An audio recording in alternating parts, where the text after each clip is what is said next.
So, what are some for some people that are new to like some of the modern jazz stuff? Like they really want to listen to like some of the stuff like we've been talking about, like Nate Smith, maybe Hmm. like Butcher Brown, Chris Stapleton, Drumheads. Like, who are some like, or say like maybe like top 5 or top 10 if you could think of 10 Mm. and all that. Like, who are like some of the really Well, great people that you listen to artist wise, like in this modern jazz genre?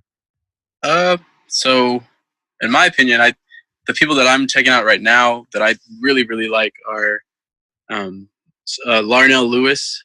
Like his solo stuff is phenomenal in my opinion, and even his work with Snarky Puppy and also Ghost Note with Robert Sput Seawright and Mono Neon, um, and then another drummer, phenomenal drummer, who's like really a great blend of, I guess, like insane chops, pocket, and just like great musicality. Ronald Bruner Jr. He's actually Thundercat's older brother, Oh, and really?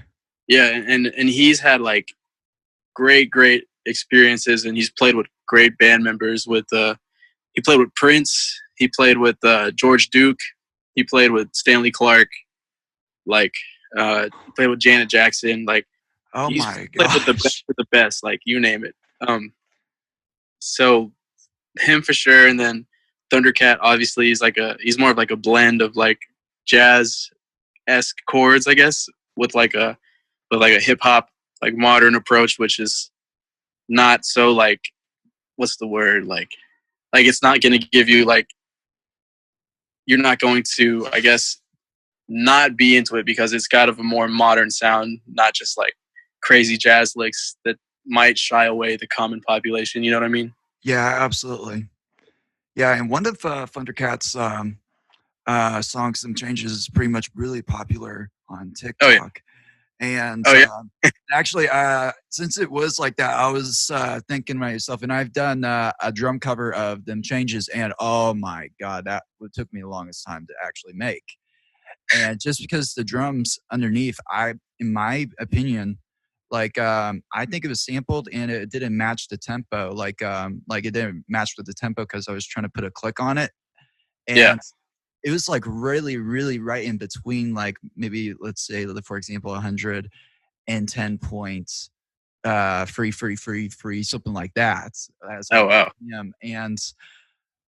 and I was like, you know what? I just have to feel the sample and all of Yeah. that. And so it was specifically towards like if y'all checked if y'all checked out that video on my YouTube and all that, I tried to add something on the bridge, and Oh nice. the bridge section was just very spacious, and that took me the longest time to make because of that little drum loop. They're going based on that drum loop, so they muted that drum loop, and then like they just went by the feel, and I was like, Oh yeah. that was like just like whew, that was a learning lesson. All that. It makes it sound like, yeah, I'm messing up. No, it's just a track, and all that. It's making it sound like it's more spacious, and well, it has a Yeah. little bit more time, like 4/4 with an added maybe a very second note type of thing. Sure. It's a lot of that stuff, and you mentioned it earlier, like trying to notate like feel and like it's tough, and it just you have to listen to it and develop your internal clock for it, and that is just like that's a whole nother ballpark, and like just like being on top of your game as a musician. Like I still have problems with that, still trying to work on it, and yeah, that's a really good example of just like feel, and that sample I think is from I think it's from you know who the Isley brothers are. It sounds they're familiar. they were really popular. I want to say in like the 70s or 80s. I don't know if that's absolutely correct, but It could be. I know that they were like big, and I don't know exactly what song he sampled that from, but I know Ice Cube also has that same like drum sample on what is it? Today Was a Good Day. I don't know if you've heard it, but you should check it out after this. You'll hear it. It's the Yeah, absolutely. Yeah. But man, that sample is just like, I'm surprised that they're not like sued or like not getting sued because you know it's clearly like cut from the Isley Brothers records. It's a funny thing with like copyright and all that. Like it's just the stupidest thing and all that. It's like sometimes I see these videos on YouTube talking about copyright from like Katy Perry and some other person and all that. It's like talking about it's like for example, probably Dark Horse and all that. Someone stole, well, or a better example is Ice Ice Baby. Oh yeah, Yeah, the melody or just that bass line. I think it's a bass line. was that from Queen or something like Yeah, that? yeah, Under Pressure, and Right. like it was just like one note difference, which well, technically by music law and all that, I think if it has the same 6 or 7 notes, then it's like copyright infringement type Oh, of thing, and that's yeah. something I learned from music business over at Texas State Oh and all yeah. that Shout kind out of. to Steve Summers. Yeah, Mr. Summer. I don't know, Mr. Summer. That's a little bit of our catchphrase that we did in our class and all that. I don't know, Mr. Summer, and all that. And He but was a great. yeah, he is a really great teacher and lawyer too. So Yeah. like if you need a music lawyer, shout him out. Give him a shout. He's really good with. Oh yeah. And I think that music specifically with the Katy Perry type of thing, and also Ed Sheeran type of thing, where they got sued over chords. Like Oh wow. you can't copyright chords, and they had this legal lawsuit about chords. They were saying chords, Hmm. and like that's just stupid and all that. And the court, Right. the judge is like, I have no music knowledge at all, so I have no clue what this is all about. Like, what do you mean by inversions? What do you mean by secondary dominance? I don't get this. You know, I just want to go home and see my kids. You Yeah, know? man. Like I mean, chords are chords. Like you can't expect somebody to just like or you can't assume that somebody stole it from you because there's only so many chord progressions, and after a while it's just all the same or relatively close. Yeah, yeah, it is. It is, and it's just so stupid, so silly, Yeah, and it's embarrassing sometimes too. You know, oh gosh, that's just it is some what it stupid is. Yeah. things. It is what it is, and like it's super crazy. Like sometimes samples, sometimes people get away with samples and all that, but it's like, and sometimes they ask permission to like, hey, can I use this sample? And sometimes they're like, yeah, but I want some of your money and all that, Yeah. because we know you, Thundercat, we know you and all that. We want your money. Oh yeah. Oh yeah. Everybody just wants a cut, man. Yeah.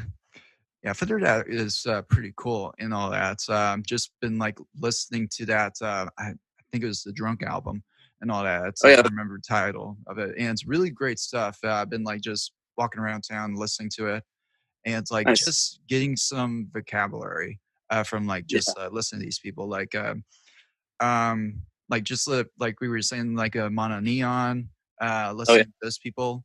And I don't think a lot of drummers do this a lot. And I think we both heard this when we were at Texas States. I think I think you might have heard this too, where it's I think it was Dr. Hates. He was talking about like transcribing. I don't know what other word I was saying. That was a weird word, but It's all good. transcribing, and like not just us drummers. Us drummers, we mostly transcribe our instruments, and that's okay and all that. Sometimes like our teacher was pretty much telling us like transcribe other instruments that are not yours instruments. That way you get like a different vocabulary that is like not For sure. traditional. Like who knows, the drummer might sound like a trumpet player or something like that, Yeah. or a bass player or guitar player, and it just makes us drummers a little bit more different, more musical, and Hmm. us to stand out a little bit more. And Definitely. yeah, and that's what I kind of feel like with drummers, and it kind of sounds like I'm repeating myself a little bit, where like drummers, like sometimes we don't sound too musical and all that, and it's kind of tricky because we only have drums and all that, but it's We- possible. I You definitely, man. It's tough to even. I mean, how do you sound musical on things that you just hit? You know, but I guess that's the art. That's the art of it, is like figuring out how to do that. Yeah, and some people think it's about the tuning, like, oh, I have to have Terry Bozzio's drum set to be able to be a melodic drummer. It's like, no, you don't. It helps, but no, you don't have to do that. Right, right. No, but Ari Honig is a really great sample of a melodic drummer. Oh Like yeah. just like if the audience on here, if y'all are familiar with like jazz standards, listen. If you're very familiar with like some of the jazz standards, like listen to Ari Honig. He has a lot of great stuff about um, well, just records in general that shows displays his melodic drumming. And Yeah. there's several things that I've heard specifically from Ed Soph, because Ed Soph, he talked about a little bit about not Ari Hognig, Ari, Ari, Ari Hognig, but he also talked about Keith Carlock because he was actually a student at Mm. UNC. And this is one thing that I found very interesting, and this is something that I don't think I mentioned this before on the podcast when I talked about him about the UNT Jazz Workshop, and I mentioned that he. Well, I'm going to mention that Keith Carlock, he pretty much took what was the Omni book, which is something saxophone players usually use, and Wow. he actually took the Omni book and he actually played it on just one drum, the snare drum, and he just like melodically played the solos. And Keith. can you repeat that? Did you say Keith Carlock? Yeah, Keith Carlock. Wow, that's Yeah. awesome. Yeah, and he's another example of a very melodic drummer. He's not very complicated at all. Like I've seen like some stuff of Drumeo, like he's doing a drum solo, and he talks about like how to be a more melodic drummer. And funny enough, he actually on that one, I don't think he really talked about him using the Omni book at all. Hmm. Which It's one of his secrets that yeah, you know. yeah, which we know now, and all that. And the podcast, the listeners know Yeah. now, and all that. So you got some exclusive, rich treasures, and all that. So, but yeah, that's one thing, and secrets and all that. It's like this is just me and all that. My mindset about secrets and all that. It's like something I got from when I was doing karate and all that. Is like you know want to keep secrets to yourself, like you know want to keep your secret weapon to your students and all that, because it's going to be a lost art form, and it's like you're kind of like being a little selfish in my opinion and all that, where you're keeping a secret, you're not sharing it to your students, and like it's a big debate about that type of stuff. Yeah, I mean, I can understand both sides of it, but I agree with you as well. Like if you want to really give back to the art form and propel it in a positive direction, or in a new direction to increase, I guess, the skill level and like the way it's heading. And if you want to teach your students your secrets, then by all means do it, because you're gonna help them out. And then next thing you know, they can take your secret, develop it, turn it into something else. And next thing you know, people are like bombarding whoever, to do this, to do that. And, like there's just endless opportunities with the little things that people could share with others and just like build off of that. Sorry, that was a really kind of a convoluted answer. No, that's a great answer. I love that answer, and I'm pretty sure everyone does too, and all that. So that's a really great answer, sir, and all that. Cool. So, Thank so let's talk about Butch a little bit, actually, and I'm Yeah, pretty man. sure Butch would love to be mentioned and all that. Listening to this and all that. So, with Butch and all that, we were both former students. Well, you're still a student. I was a former student and all that. And like, what was like one of the greatest things like you've learned from Butch? Like, what are like some wow factors that you've learned from Butch? Some swinging for sure. Like like the feel and just his quarter notes are just like, I don't know if I've really ever heard anybody with a deeper swing pocket. than Butch Miles. And I know that's crazy to say because we are so into all these other crazy drummers, but like Butch is just the OG, like Oh yeah. he just lives, breathes, eats, and like his time and then his passion on the drums and just how he executed everything so well. And especially during that time of history with like, all the segregation that was going on. And like, I'm sure Butch was just feeling probably a lot of pressure. And he just like, he said like, well, fuck that. Like he was just being himself. And like, it was perfect. Like he's a, how do I put this? He's a giant. He's a jazz giant. Like, A piece of history. Exactly. He's a living piece of history and he like shaped it. And it's just insane that like we got the chance to study with him. Mm-hmm. You know what I mean? Oh yeah.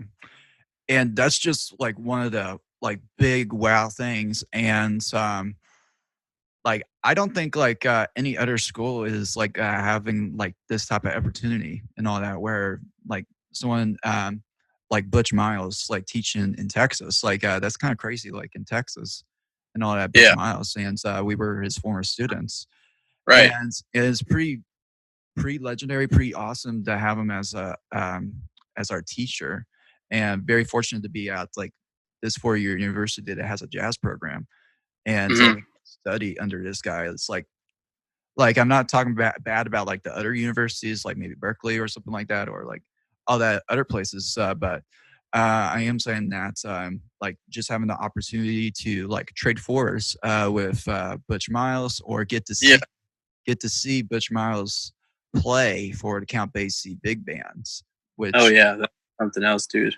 that was something else. Like that was just a wow factor for me. Like just getting to see him play and also displaying dynamic contrast. That's such a big dynamic contrast. Right. Like range, like very soft, bah! And all that type of stuff. So, but it was just like the fact his musical skills and like his all that is one thing, but what I guess to kind of re-answer what stuck out to me with Bush was like just his drive and everything that he had to like overcome and like in his upbringing, and the fact that he was so involved with music and that he put his everything into it, and like we said already, is a piece of history and just like molded. He was part of, I guess, the group of people that shaped like big band drumming, and it's just phenomenal to be in his presence. Like it's always, I always felt like intimidated when I went to lessons with him, because it's like, I was like that too. yeah, it's just like, well, like maybe I'm not feeling so well this week and I haven't had time to work on it, but he taught me a lot about life, and for that, like I'm grateful because he has a lot of wisdom and he was very real about everything. There was no BS about anything. I could ask him anything and he would give me the straight up answer to it. And he was as transparent as he could. And like people like that nowadays are kind of hard to come across. And for him and for me to even like be a student and to be able to experience what he has to say and like really take it in was just like it was the cherry on top. Like I really appreciate those experiences with him. Oh yeah, and like just also him getting like some of these other people that he knows. Like we got to like Tootie Heath. He came to Texas State. John Riley. So not this one, but Johnny Vidakis. Yes, and I Erlen did, Riley. yeah, and I actually didn't know this about Johnny and all that, but apparently his student was Stanton Moore. And yeah. I didn't realize that. And at first, I really didn't know too much about him and about Johnny. And after that, after like going to the master class, and I just decided to look him up, and I was like, oh, I had so many questions to ask him. But it was so cool that Butch helped out, like get all these other people, and also like before we went to Texas State, I heard that Ed Soph was at Texas State for a Peter. yeah, Peter Erskine. I have a friend of mine that went to that, and also the other one too, Ed Soph. And Yeah, like, yeah, I wish I was there during those times and all that, dude. or just live in San Marcos in Austin and just stay over there and just check out the master classes that are over there. And yeah, so like just a lot of great people. A lot of great people. Yeah, over and Texas. it just seems like it makes me want to be like that. Like, you know how Butch is just he's a cool guy, you know, like, oh yeah, gets along with everybody. And it's like, that's another thing that like rubbed off on me. It's just like, man, I gotta be like a person. I gotta be a people person. Like, not like a fucking ass kisser, but you know, someone that like can get along with, like, cause it's just crazy. Like, Butch was already with Count Basie, and then he just happened to like meet these people in the line of his profession, and they just happen to be other great drummers. You know what I mean? oh yeah, yeah, and him playing for Frank Sinatra, Tony Bennett, Right.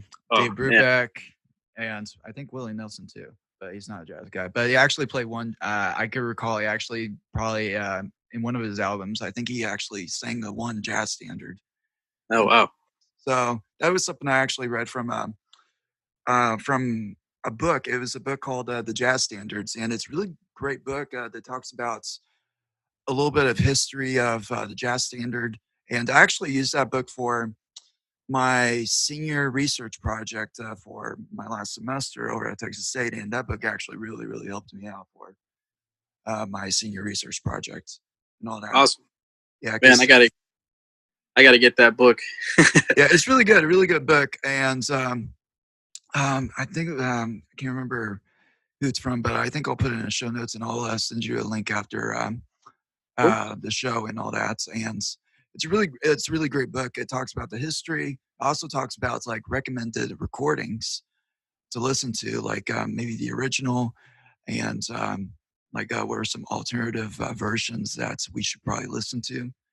And really, really great book that talks about snares. That's something that Butch didn't recommends, but this is something I actually saw at Barnes & Noble's, just willy-nilly walking in Barnes & Noble's in the music section. I was like, wait, jazz? Sander? Let me check this out. I need this book and all that. And I'm glad I did. And actually, I actually left that book at home here, and I was like, Mom, can you please send me a picture of this page for me? It's really important for me to graduate and all that. So, Nice. but yeah, that was, it's a really great book and all. There was one thing I actually very surprised about this. I didn't know I had this. It was like some type of jazz reward and all that. Like, I saw a picture of you on Instagram getting this. There was the grad and then the undergrad, like some type of like jazz excellence award and all that type of stuff. Oh, Texas State. Yeah. Yeah. It was. What did that entail and all that? I don't even know, to be honest with you. I just remember receiving an email. It was really vague. Like, I think it was like at the end of last spring. It was like, Isaac Pulido, you have been selected for an award by your professors. And that was it. And it was like, come to this building, this room at this time. I was like, okay. It's a trap. And no, then it's a trap. No. Yeah, it seemed kind of fake. I was like, what is this? But then I think Dr. Hamrick was like, yeah, you should come to this. You're going to receive an award for outstanding undergraduate. I mean, I honestly don't know like how I received that, or like what reasons I guess I needed to get it, but I'm fortunate to get it. I'm honored. It was cool. I really didn't expect it. Right. Yeah, I didn't know that was a thing over at Texas State, specifically for the jazz department. I didn't either, man. I was really surprised. Like, I didn't know they even handed out awards to begin to. Right. So, what classes are you actually going to take classes next semester over at Texas State, even though this COVID thing has happened? I mean, I should. Like, you know, if if I'm going to class, like or if it's in person. The classes I signed up for, I think I have like one music history class to take, and then I have ensemble class, jazz combo, and then jazz piano, and then after that, I think it's just like four. I have like two or three, or maybe it might be four core classes to finish up, and then I'm done. Oh, nice. Yeah, but I'm gonna try to knock those out during the summer or like winter. Right. I definitely know in the summertime, pretty much the only time to do like jazz pedagogy and all that. Yeah, That's a really, really interesting class and all that. And that's actually how I got my teaching thing is because of that class, because it teaches you how to teach. Well, ah, technically, it's like the history of teaching, the history of teaching jazz. That was technically what it was about. oh, And I see.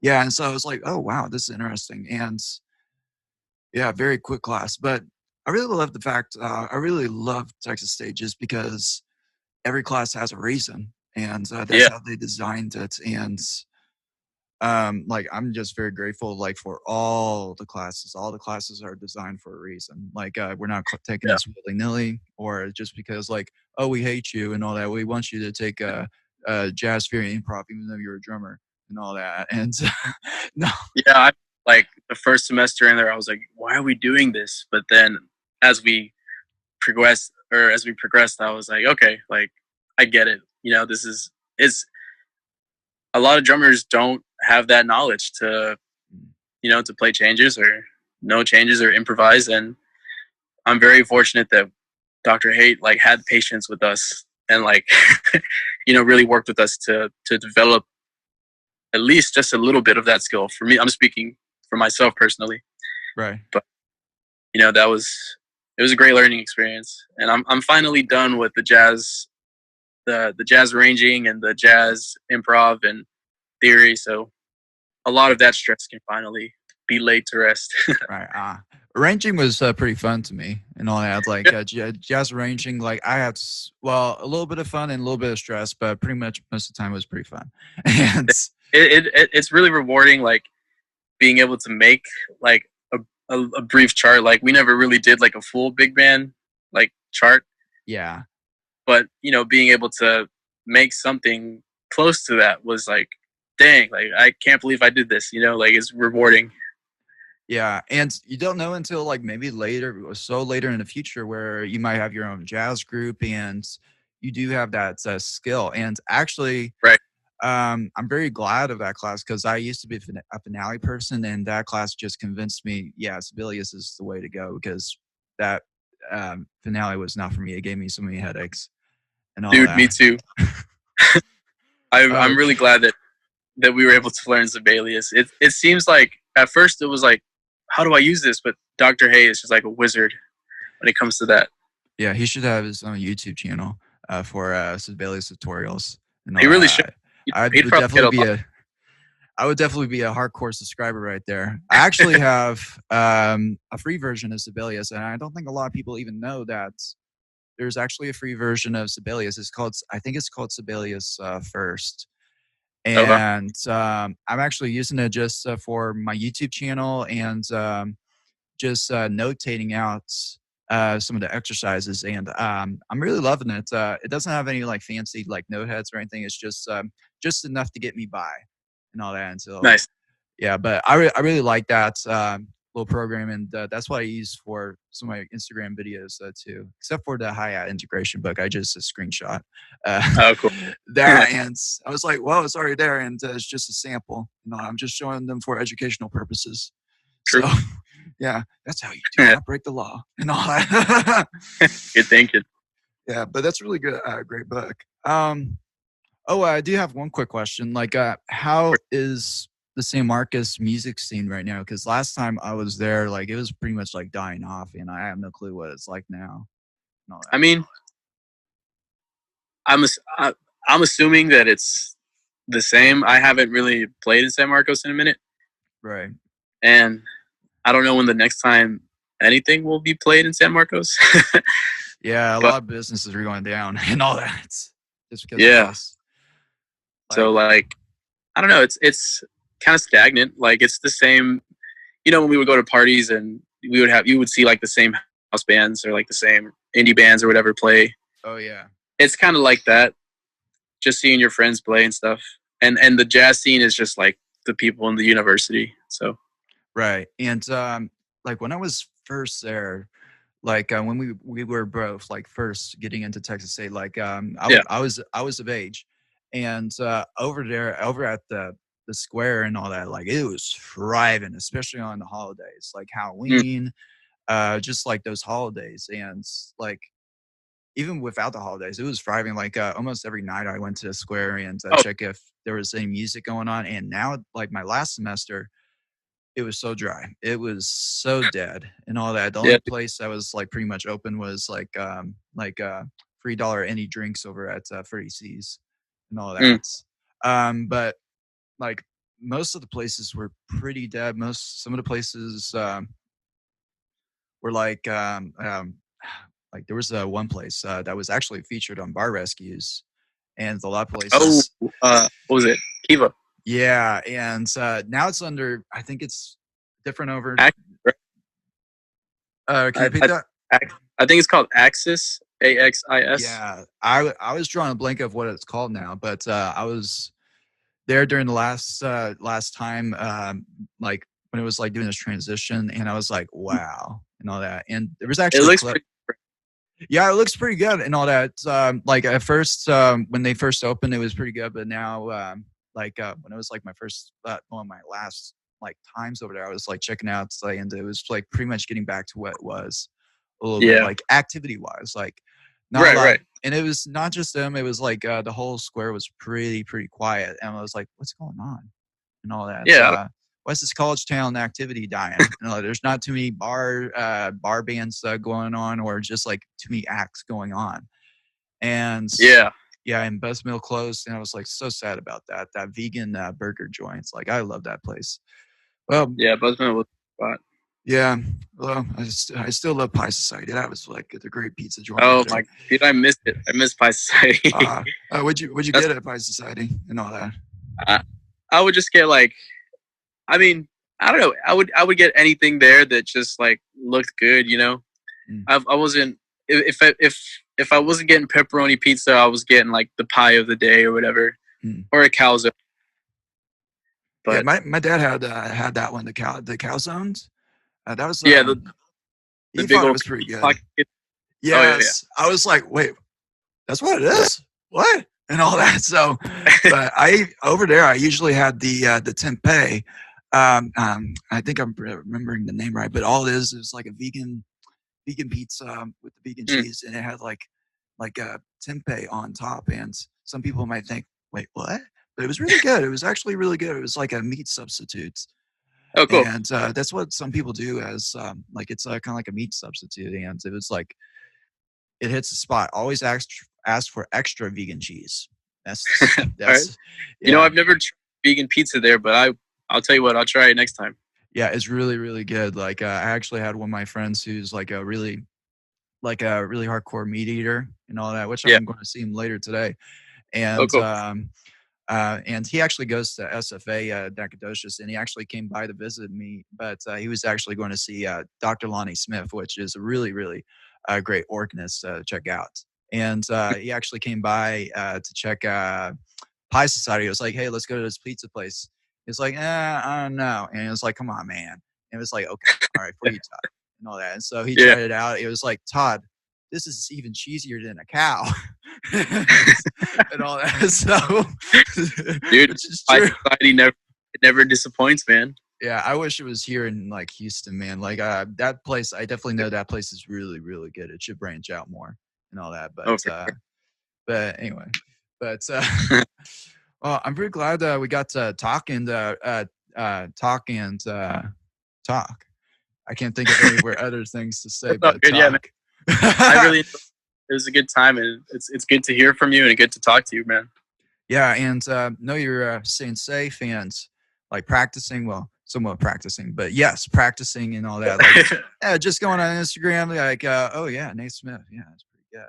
Yeah. Ooh, David Cola, what you up to, David Cola? Oh, you're doing this? Oh Oh, yeah. wow. And all that. Groups of 9. You Ooh, son of a. you and all madman. that. You madman. You son of a. And all that type of stuff. So I'm not going to say that. Ah! Yeah, a lot of great stuff on this episode. And very, very grateful that you got decided to come on the show and all that, talk about some drum related stuff and all Oh that. yeah, man. So I'm yeah, happy to be here, and I'm happy to help, and it's been great, dude. absolutely. Oh yeah. And so yeah, I think that's pretty much it for today's episode, guys. So until next time, guys, I'm Todd Black, your drummer, and I'll see y'all in the next one.